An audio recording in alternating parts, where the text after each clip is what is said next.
comes our chapter winner for 8th grade, Tess Mello. I had word from the state chair about the great difficulties in making selection. And Ludine Peters said, please tell Tess. She was almost the second in the state. And please thank her for her excellent essay. So Tess, will you please come forward and read your essay?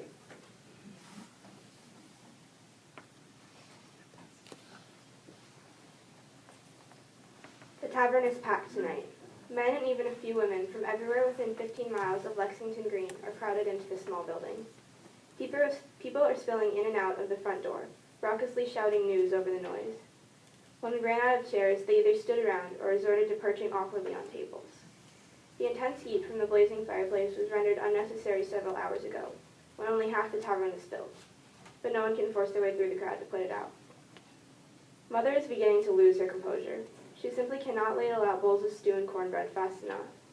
The kitchen has not been this scorching since last summer, though it is only February. Eleanor, why have you not brought out this food yet? Mother says heatedly, pressing an unwieldy tray stacked with food into my arms. Abigail looks up sympathetically from her post next to the large brown kettle of soup, her ebony skin glowing orange in the light of the fire. She keeps stirring. Mother may be a bit nettled, but for perfectly understandable reasons. With Father and Jonathan gone to the war, she is bitterly understaffed, and even with Abigail and I helping in the tavern, and my younger siblings doing their best to help on the farm, we scarcely get any time to ourselves. With our predicament in mind, I elbow my way through the crowd, place the food on the tables, and try to return to the back, wielding the tray like a shield. I replace the tray in the kitchen and sneak out the back door into fresh air and near silence. Although I'm quite cold, leaning against the frozen building, I can relax for a moment. I watch as my shoes slip through the top layer of snow, like thin ice, and crunch down through the powdery dust. It slips into my shoes, soaking through my stockings. My breath clouds in the frigid air, and a frozen breeze slips under my bonnet, standing the hairs on the back of my neck at strict attention. I shiver, thinking unwillingly of Jonathan how many miles away, having followed Father to the war. I don't want to imagine what he has gone through. Stories have crept their way into the tavern. They keep me up at night, jumping at every small noise. Although they were undoubtedly passed through the lips of many an overly creative messenger, they still ring partially true. Soldiers lined up in scraggly rows, being downed by British with more haste and mindlessness than stacked dominoes. Soldiers taken prisoner by the British, whipped until their backs split and bled into the already pink snow. Soldiers with gangrene, their limbs green and black and putrid smelling, before they vanished into the surgeon tent. Again I shiver, but not because of the snow. When Father and Jonathan had left, I was 11.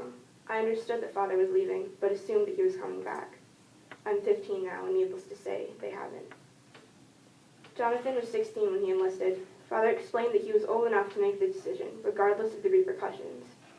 I inherited his chores and responsibilities, mainly simple things like milking the cows, tending the garden, and feeding the chickens. I complained at first, but now I finished them wordlessly. The workload of Abigail, our help, was also increased, so she took on some of my old responsibilities, like cooking, mending, and cleaning the house, politely.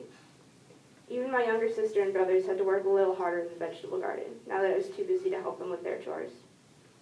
I had become very cold in a few minutes of standing outside, and decided to head inside. I slipped back into the kitchen and closed the door behind me. As expected, Mother has an indignant scowl and more food waiting for me. "Where did you disappear to this time?" she snaps. "You have responsibilities. I can't do this alone, Eleanor, you know that." I take the food and rush into the front of the tavern, now even louder than before. I give a bowl to a young man standing in the corner, who thanks me politely. "Have you heard the news?" he inquires as I turn to leave.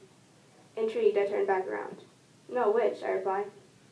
"General Washington signed a treaty with France. They've got a grudge against the Brits and they're coming to help," he says, stirring the stew absently. Surprise leaps inside me. Immediately I think of Father and Jonathan. Perhaps, somehow, the impossible can now become possible. "That is truly good news," I say. He nods, looking distant. "I ran away, you know," he says. I am uncertain what to say. Though I am unsure whether I want to know why, my curiosity overwhelms my common sense, and I ask, "From the war, you mean?" "Yes," he clarifies, the distance in his eyes going further. "I miss my family. It was cold every day, and I had no shoes. The officers were the only ones not starving, and even they were hungry. We were all so sick and tired that we began to see things that weren't there, and finally they told me my brother had been killed at Pali. I'd had it, I left. I'm stunned by this man's openness, and yet desperately wish I'd said nothing and simply wondered. But I do understand. I reach out and touch his arm comfortingly. My brother died too, I say, resigning myself to the fact that it's true. And something inside of me loosens, releasing me from the hope that had darkened my life for years. Deep down, I had known it was true all along, but hope had forced me to deny it, until now. I'm sorry, he says softly, and I hear him over the noise somehow. We all are, I agree, turning back to the kitchen. It made me cry the first time I read it.